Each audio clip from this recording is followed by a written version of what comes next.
Creepers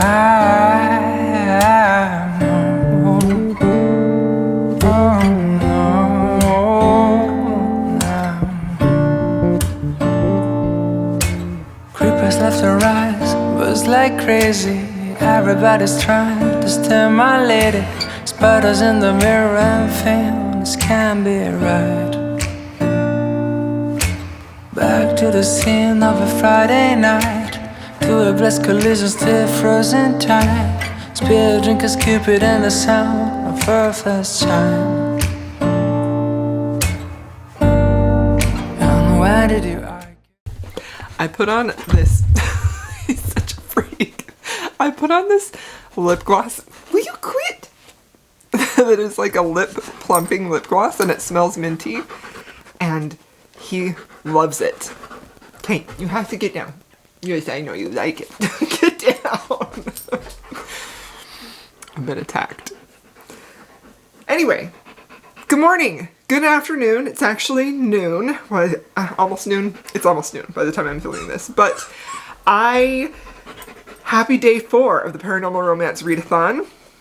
I put a little video montage of me trying to make a pumpkin spice chai latte with my new milk foamer, and it kind of did not work. It was the most anticlimactic thing I've ever seen in my life when I checked my coconut milk, and alas, there was no foam. There was no foam, and I was worried that my milk frother was broken, but it's not. It's just apparently this coconut milk didn't froth at all. This is clearly, I'm new at this home drink experience.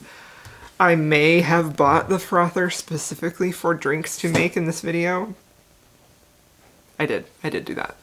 So, today's drink is a pumpkin spice chai latte, and I am doing this because Books with Samantha commented and suggested that I make anything pumpkin spice, and so I decided to make a pumpkin spice chai latte just because I thought that sounded good.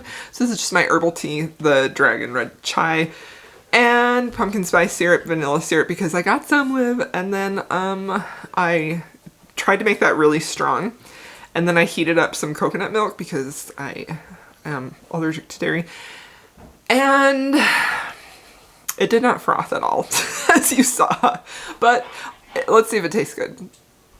Spoiler, I already tasted it off camera, I'm sorry. It does taste good, but I'll taste it for you again. It's just so yummy and delicious and like, I love it very much. So, the taste, excellent. The milk foam, abysmal. So tomorrow, well, next time I use this, I wonder if almond milk will work better. If you are a pro at making milk froth, please let me know of a non-dairy alternative that actually makes foam. Okay, so, also I curled my hair and have my necklace on because I'm going to film my wrap-up and my TBR. Those videos will be coming after the readathon wraps up. Let's talk about what I've been reading. So, I did read this more last night, and it's still, I just love it so much. I just love this book so much. I can't even talk coherently about it because it's just so dang lovely and beautiful. And I will tell you something that I did think of. TJ Klune is really masterful at getting the most emotion possible out of you through just tiny, simple little lines. Like, he's just a wonderful writer. Honestly, I just want to read everything he writes. I actually ordered Ravensong yesterday because I'm like, I must have it and read it as soon as possible. So I'm definitely going to be continuing the story. I'm kicking myself. I haven't picked this up sooner. Everyone who gushes about this is 100% correct, and it's just so lovely and beautiful, and it's really, like, it makes your heart, like, ache, but, like, in the best way, because it makes you feel so many things. Like, I have not read a book that gave me this many feelings. I don't even remember the last time. I know I have some, I just have a bad memory, but honestly, it was probably the Raycast, actually, that just sort of hit me with just so much emotional turmoil in your heart, but at the same time, like, hope and happiness, and you just, honestly, like, I love these characters so much, and I feel very protective of this book and this world, and, like, if I see anyone give this anything but a 5 stars, I'm honestly like, do you want to fight? Not really. I mean, kind of, but not really. Anyway, this book is just perfect, and I want to read it so bad, but I can't read it for a few hours because I have to work, I have to do my videos, and then I can read it. So that's all that's new. I don't like, do you want me to come and gush? Like, that's all it's going to be, is just me gushing. And then I also read on my Kindle, like, when everyone was asleep and I didn't want to have the light turned on, I read on my Kindle Wolf Gone Wild by Juliet Cross. I'm about 20% into that now, and I really, really enjoy this. It is so fun. The writing is very contemporary friendly. Like, I was just watching Jessen's video, and she was saying that if you are a fan of contemporary romance, you would probably transition really well into this, because it appears very lighthearted as far as, like, they have great banter, they have great characterization, they have it has a very modern, approachable feel that I just love. It makes it very easy to get sucked into the world.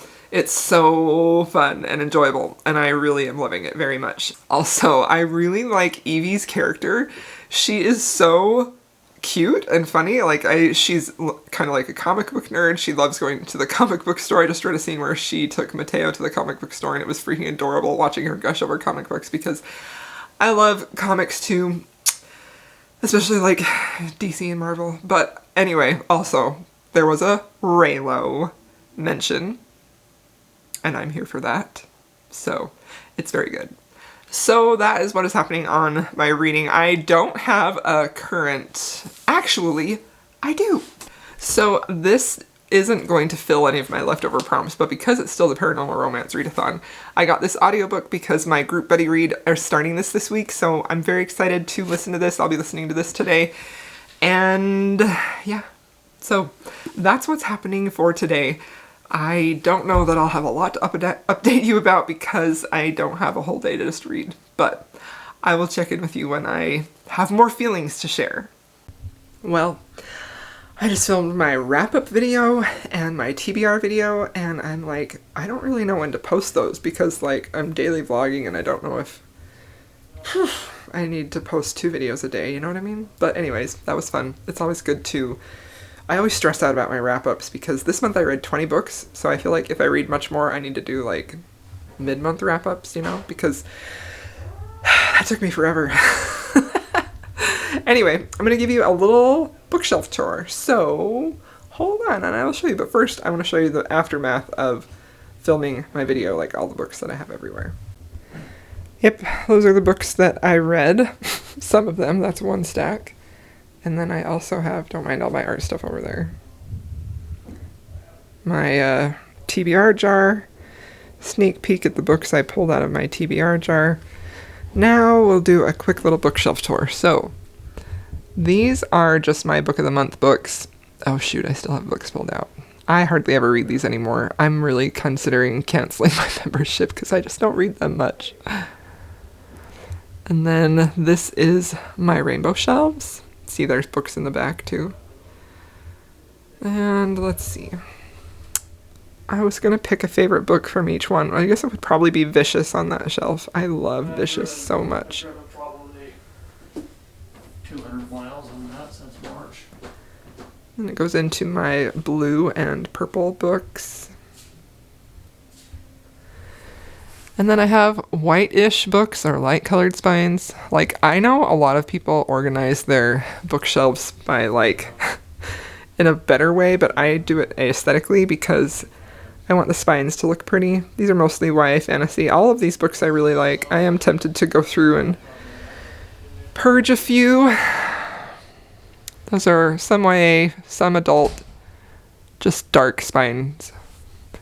And these are some of my other books that I don't really read anymore, but this series was one that broke my reading slump in 2018, so I'm very fond of it. I loved this book, but I have not carried on. This one I'm probably going to unhaul. I love Morgan Matson's though, but this book was disappointing. I read this summer, so I need to unhaul that too. And this is the Jennifer L. Armentrout series. That is probably my favorite of hers. This is the Demon Gargoyle one before her new one. All of my Sarah J. Maas paperbacks because I prefer those for reading and they're beautiful. And I love Sarah J. Maas. So this is my rainbow historical shelf, which I have dismantled because I needed some books for videos, so it doesn't look very aesthetic right now because I've got the green and the blue ones gone. I need to organize that better. That's what I was going to do today, was organize these shelves better, but alas, here I am instead. So these shelves are kind of a mess. I need to figure out how to organize these better because I'm basically just sticking a bunch of mass markets in there, some paranormal there. My Maiden Lane series is in the back. Beverly Jenkins, Joanna Shoup, some more Elizabeth Hoyt. And these are mostly the new ones that I've been getting, so those are, and then up here I have books that are tall that don't really fit anywhere else. I need to organize these so bad.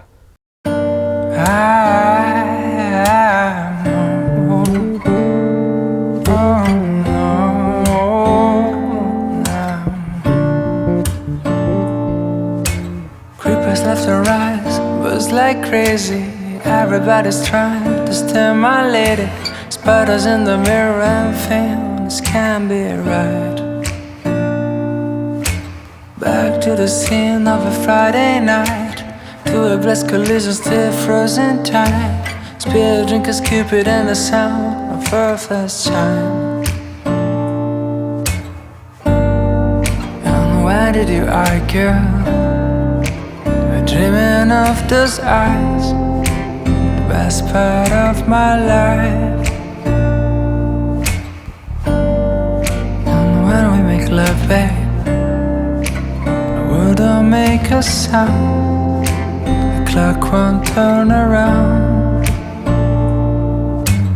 Ooh, you turn around, 2,000 little fires. Hey everybody, so today's been super busy. I filmed my wrap-up, I filmed my TBR, and those took me forever, and then I had to pack up some of my sculptures that I made and get ready to ship. Then I made dinner, you know, just life stuff. It's just been super busy. So I haven't read any more of this. I read like 20 pages when I had lunch, and I loved it so much. It's still so good, and I don't really have anything else new to report other than I don't really like what's happening right now, and I'm sad, but I know that I still have this much left, so. And then I picked up the audiobook for this, Dark Desires After Dusk, and I got to page 90. I listened to this on audiobook. So this book, I'm a little not sure about what's happening. Like, I feel like the plot was moving super, super fast. So this has Cade, who is a demon, which we've seen in previous books, and Holly, who is what he has believed has always been human, who he feels like is his mate. He's been watching her for a long time, pretty much her whole life, and not really being able to have her until she gets taken and he has to go rescue her. And then we find out more about Holly and what and who she is, and it's really, really interesting, that part. I'm not sure how I feel like, so this is different than the last book I read in that it's much more action. It's very fast paced. You don't have that same slow unraveling of the relationship and the layers between their characters, and I miss that. But it's still fun. I'm trying out new lights because it's dark because of daylight savings, and I don't know how I feel about them yet. I feel like this is gonna have to take some experimenting. But I also wanted to share with you guys that I got sent a box of really cool stuff from Valentine PR and literary agency. So I'm going to quickly show you what's in the box, and then I will show you like this, okay? Oh my gosh, look how cute. We have a trick-or-treat bag, and I'm sure there's candy in there. Yeah, this is so nice. And then, and the good stuff is the books. So that is super exciting that we got this book package. I'm gonna open it. It comes with a broom pen. Can you see? That's so cool. And then the books we got sent. Shadows by Kirsten Proby, a Bayou Magic novel. This says, an all-new paranormal romance set in the mystical city of New Orleans. I am never alone, not even when I am alone. I see the unquiet dead, the souls that wander through the French Quarter. They can't move on, and I can't stop seeing them. I wear malachite for protection, and I control what I let in. It's the only way to stay sane. Everything changes the day Cassian Winslow joins my ghost-walking tour and knocks my world off its axis with green eyes the color of the stone around my neck. Ooh, this sounds good. Awesome. I'm excited about that. Whoa. The Dark Ones by Rachel Van Dyken. I'm excited. To touch a dark one is death, to talk to an immortal is suicide. Yet I've been marked by both, a vampire and the king of the immortals. My life is no longer my own, and now I know the truth. My life was never mine to begin with. It was theirs. This sounds good. And that cover is really nice. And then look at this. Wow, wow, wow. S. Young, War of Hearts. I actually almost read this for the Paranormal Romance Readathon. I've been wanting to read this forever. I own the ebook. This is a beautiful copy. This is Thea Quinn has no idea what she is. All she knows is that her abilities have been a plague upon her life since she was a child. After years of suffering at the hands of a megalomaniac, Thea escaped and has been on the run ever since. The leadership and protection of his pack are of the utmost importance to Conall MacLennan, Alpha and Chief of Clan MacLennan, the last werewolf pack in Scotland. So, this sounds good. That's a beautiful cover. I'm so excited about these. Thank you so much for sending me these. So, that is possibly, where I'm going to leave you with today, because I just don't feel like I've made enough progress in my books to give you much more updates. I'm going to go and have dinner, and then I'm going to read Wolfsong. Stay up all night and finish it, because I fell asleep early last night. So, thank you so much for watching. I hope your Day 4 readathon was great, and I'll see you tomorrow for Day 5.